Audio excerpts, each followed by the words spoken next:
Hello, I'm Erin Marcus, founder and CEO of Conquer Your Business, and I want to welcome you to Ready Yet?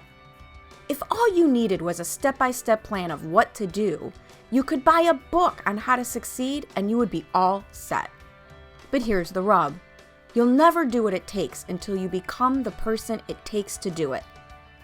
The Ready Yet podcast is dedicated to those who are ready to become the person who succeeds, ready to become the person who steps into more, and ready to become the best version of themselves. In the I'm Ready interview series, join me for inspiring conversations with people who figured out who they needed to be in order to achieve their dreams, and were brave enough to be that person. Welcome to this episode of Ready Yet podcast. I am so excited for you guys to meet my guest today because it's this really weird, strange background that honestly has almost nothing to do with you. Because way back in my corporate days, I actually worked with the owner of the company that you work at to supply office furniture for us while we were remodeling our offices. And then I meet this Johnson guy and someone's like, yeah, he works at Reiki Office Furniture. But this was so long ago, I don't even think you were there yet. But it turns out selling office furniture is like the teeniest, tiniest bit of what you do. And I was absolutely intrigued because it's one thing for like entrepreneurs trying to get clients for some kind of coaching business will often be involved in a networking group. But you kind of don't fit the mold. You kind of don't fit the mold of this amazing person who co-created this networking group that is really one of the best situations I've ever seen. And to find someone who, quote unquote, has a job, who went and did that, is a little bit out of the ordinary. So I was really excited for folks to hear your take on that and why you do what you do and how you got there. But why don't we give you a chance to more formally and appropriately introduce yourself to everybody?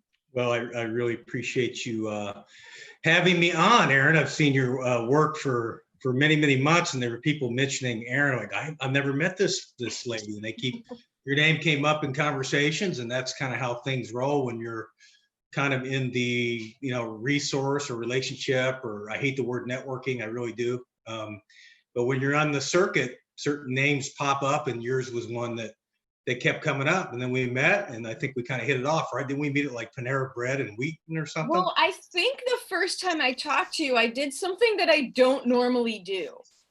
I arranged to have a conversation with someone I didn't know while I was at the wildlife rescue. Because it's one thing for me to have those conversations with folks that already know me because they understand I'm doing something. It's not completely out of the ordinary for me to be like all of a sudden chased by a goose or all of a sudden bit by a squirrel. But I try to save those conversations for people who I've already interacted with. Sure. So they're not completely thinking I'm a lunatic. But I think the very first time we talked, I might have actually been at the rescue. So the fact that you hung in there with me. So we talked on the phone first? Is that what you're saying? I think we talked on the phone first. It's been a while. Well, COVID, like I have no concept of time. So like something that I thought was it's really weird. A month was as a year. So, but yeah, very excited to have a conversation with you. I think we've been talking about doing this for months. So yeah, grew up, let's start at the beginning. Grew up in Bloomington, Indiana. Oh, there you go. And, and very prideful about where I grew up. Nice. And it's something that I bring up quite a bit. I have a really fantastic relationship with my father.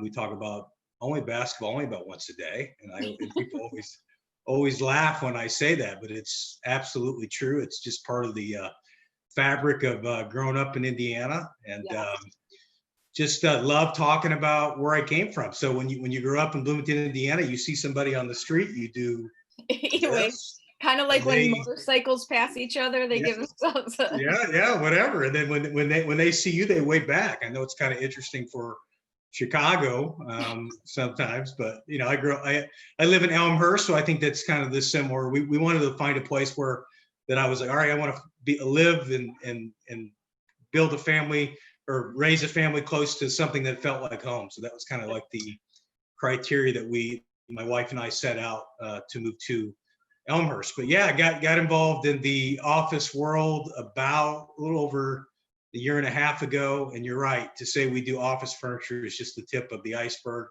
Just so many other things that we've gotten involved with, especially over COVID. You know, I think with the culture that we've laid out, if you're not able to pivot, and in this market right now, I think you're absolutely dead with whatever you do.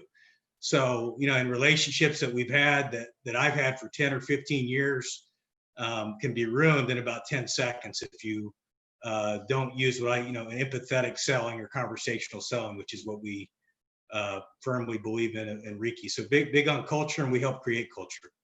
Absolutely, absolutely. You said pivoting, which is a word that after maybe 2020, I'm hoping to never use again. I'll age myself a little bit here, but every time I hear the word, all I think of is that Friends episode where they're trying to move the couch and Ross is screaming, pivot, pivot. Because that's what it feels like, right? It feels like we're all pushing furniture up the flight of stairs. But at the same time, it's an opportunity. And it's the people who stood still. And I understand we were all standing still for a minute there because we didn't know anything. So you couldn't react because you really respond because you didn't know. But once you had an inkling, you had to be able to respond to it. But I have to ask you, because I kind of talked about this in the beginning. Technically, you work for a business. How then, and you also, and I forget who all's involved, are a founding member of this networking group. So I have to ask this. A woman I'm friends with, she was on a few episodes previously, and we called her episode No Mean Girls Allowed. And she basically created a very, very supportive women's networking group in response to feeling like crap every time she had walked in the room to the networking events that she was going to. Mm-hmm. So how did you decide, because now you're in several cities. Yep. And knowing who's been there, and I talked to some people, knowing what I know about the deals that are being done, not just business being referred, but deals being done. Yes. Where did this come from? That's a great barometer.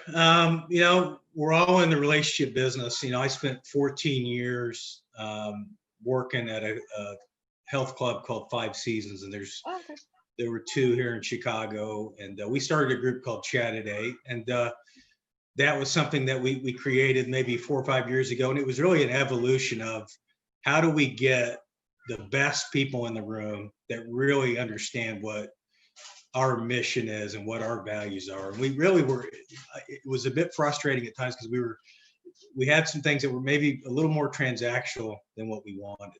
So, as you go through the process and you tweak it and get better, and then you look at some other groups like EO, and you look at Provisors, and you look at Vistage, and you look at some ladies and women's groups that you just spoke about, and kind of pick out the folks that you would admire and enjoy, and the folks that really get it. You kind of craft something that fits what you want to do. So that's really what we accomplished. And our mantra is we want to create an altruistic group of people that get opportunities done, not just have a conversation with a C-level person, because that's great. I mean, we want to have great conversations, and it really is, a year later when you talk to somebody that was, and you were just talking about your life, right? It's like Rotary, like, you don't do business in Rotary or anything charitable.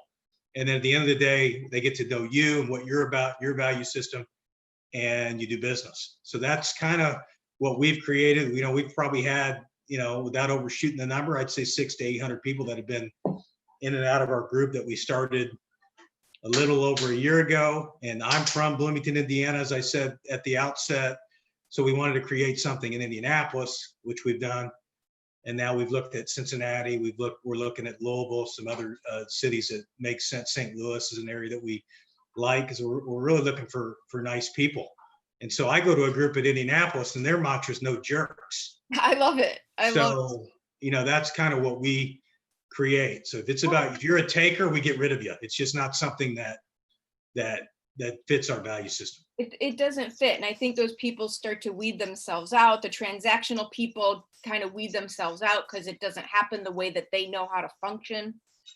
Right. But what I really like, and I'm going to be a little prejudiced here, because I have the fancy C-suite background in a very male-dominated industry. And when I left that and opened my own business, my previous business, what I had found was men only network transactionally. That women networked relationship wise, but men really had a very linear approach. If they could do business with you, they did. And if they didn't, they didn't. But they really didn't understand a bigger referral, a bigger get to know you, think about opportunities for people. So it was very exciting for me to walk into, because I believe you really do have to have both. You need all sorts of energy to make and all sorts of approaches to really make things work. So to have a networking group that very welcoming to all, with the idea that we're here to get to know each other and see what happens from there. Absolutely. And a lot of people say it, Aaron. I mean, really, there's a lot of groups you go to and we've got certain slogans and mantras, but we really sit down with folks, have a 60, 80, 100-minute conversation about what they've done. We ask them what deals they've created. And we've gotten a little bit more serious about, who we invite. We're a lot more lenient in the past, but as we grow, we get better at kind of recruiting and analyzing and prospecting the kind of folks that we think want to bring in. And on that note, I pay attention to like what a C-level, how they treat people that can do nothing for them. So how do you treat the waiter? How do you treat the locker room attendant? Like those are all things that I pay attention to. And if I see something I don't like, then we kind of, use that as our criteria to whether we want to invite them into our group. Well, and I think this is a really big shift that's been going on for a few years now, generationally. If you look at the old school way of prospecting, cold calling, it was pure numbers game. Makes me crazy when I'm watching young financial planners being taught to do that because it doesn't work. Not to mention that generationally, it's not authentic to them. So to see an entity, I mean, and that's a really big learning point. It's like, how are you putting yourself out there? Are you putting yourself out there? If you're an entrepreneur and you're putting yourself out there as in, what will you do for me? And how can I sell you something? I don't think you're going to make it these days. Mm-hmm. Agreed.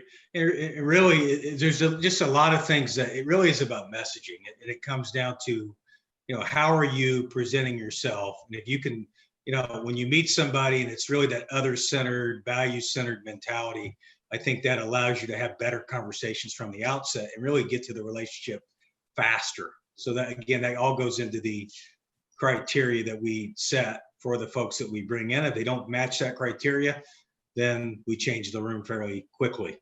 Well, and don't you find that it's more fun? I mean, which would you rather do all day? Go meet with people you enjoy being with and do amazing things with, or sit by yourself with, whatever the current version of a phone book is. Mm-hmm. Yeah. I mean, which would you rather spend your time doing? Well, obviously the first one, but right. Yeah, I mean, I think there's a balance that we all have in our businesses. I think there's a place for both, but the relationship piece, and you get a better quality lead.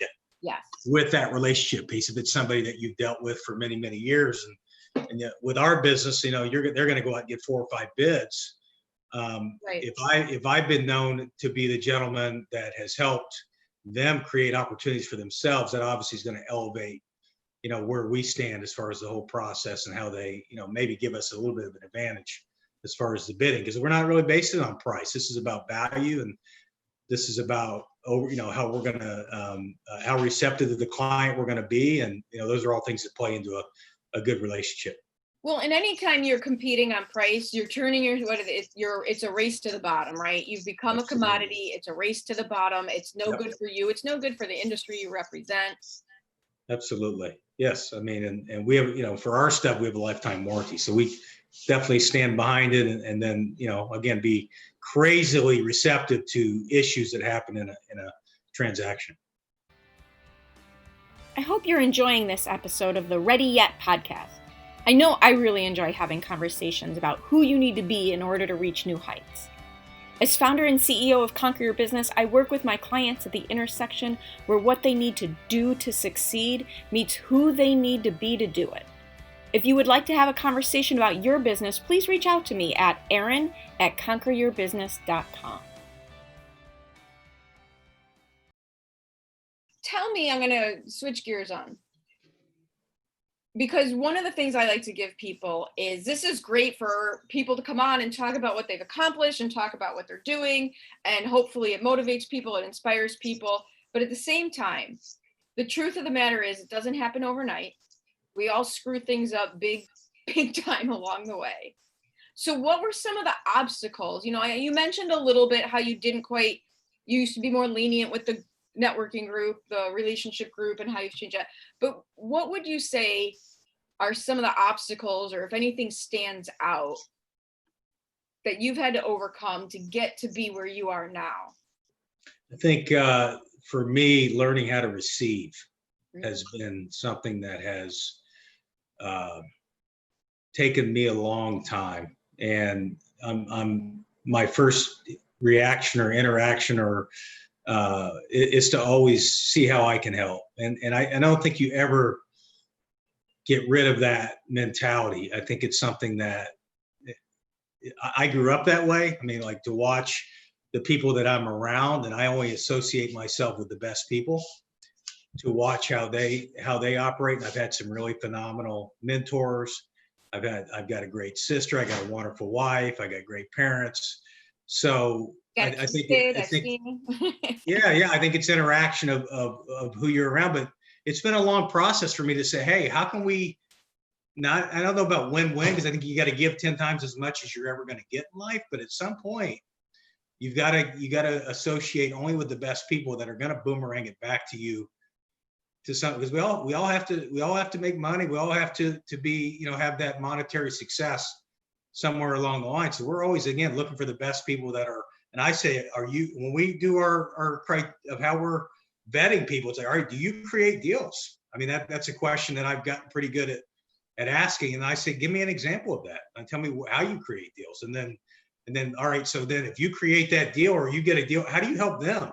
Like, how do you, what's your boomerang back to them? And if they can't answer it, then to me, that's a red flag. Because then we got a giver masquerading it right. as a giver, a taker masquerading as a giver. And that happens a lot. We all say the right things, but then. Right. It's like an interview. You know what you're supposed to say. Yeah, but show me. And that's where those open-ended questions, you kind of glossed over something. You went back to it a little bit, but I think it's a really, really important point.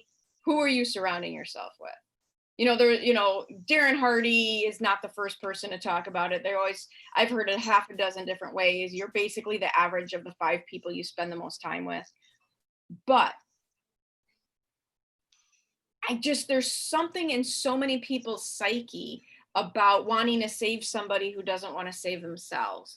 We all try to repair something and instead elevate the entire group. Mm-hmm. And who are you surrounding yourself with? I always said, when I join a program, when I join any kind of coaching program, when I join any kind of group, I like to be in the middle. I don't want to be the smartest person. I don't want to be the most successful person, because then I have no one to inspire me. But at the same time, I do want to inspire the people who I can.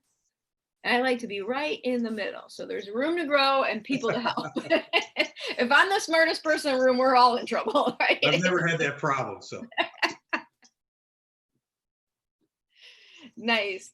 But I absolutely love that whole idea of give before you receive. And I try to teach people it's not necessarily linear. I don't give to Chris so that I can get from Chris. I might give to Chris and then get something over here. Totally.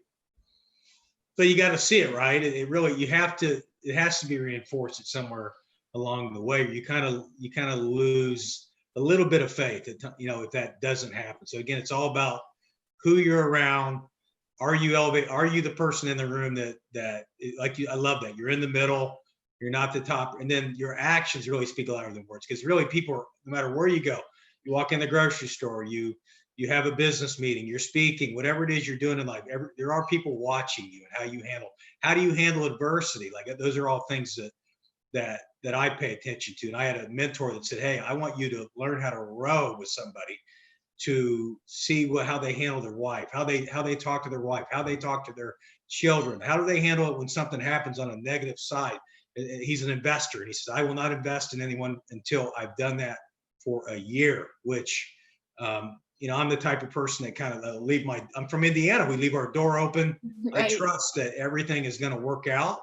But he taught me, hey, Chris, you got to row with people for a year before you make any business or financial decisions to invest in that person, your time or money in them. So that has been a real game changer for me. That's so true. You're probably, now that I think about it, you might be the only other person I've ever heard verbalize that, because I tell people all the time, my ex-husband, the reason I knew it would be good to marry him was we got a flat tire on 294 in the middle of summer. In the middle of the busy highway, we got this flat tire. It was horrible, right? So I'm standing on the side of the road. He's sweaty mess changing tire, put the old tire in the trunk. We get back in the car and he looked at me, goes, well, that sucked. And then we went on our way. He didn't throw a fit. He didn't, you know what I mean? It's exactly what you're talking about. Yep.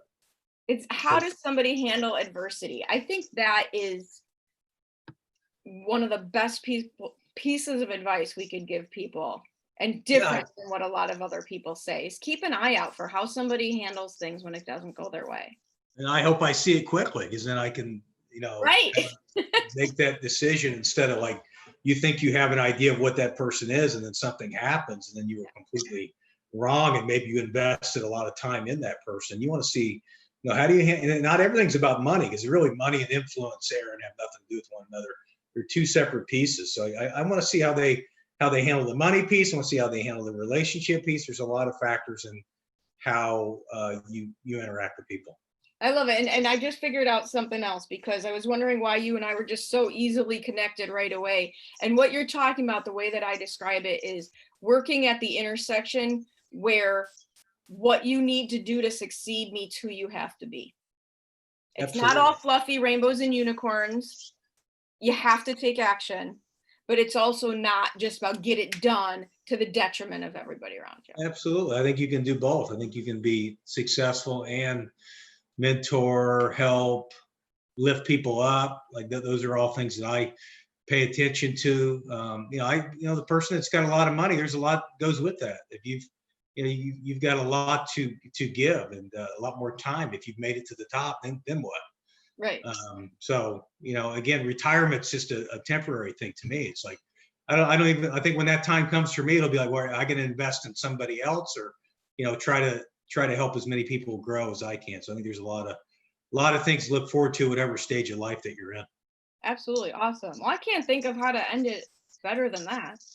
Awesome. So help me out. We'll put it in the show notes, but if someone wants to connect with you, what is the best way for them to do that? Well, obviously LinkedIn is, to me, the best relationship piece that you can have. So I think you'll post my LinkedIn profile. That'd be great. Or cjohnson at reiki.com, RIEKE, or hit me up on Facebook Messenger, and let's start the conversation. There really is no bad conversation, and anyone that's got the right attitude certainly love to have a conversation of any kind. We can talk about Indiana basketball if they want. If nothing else, right?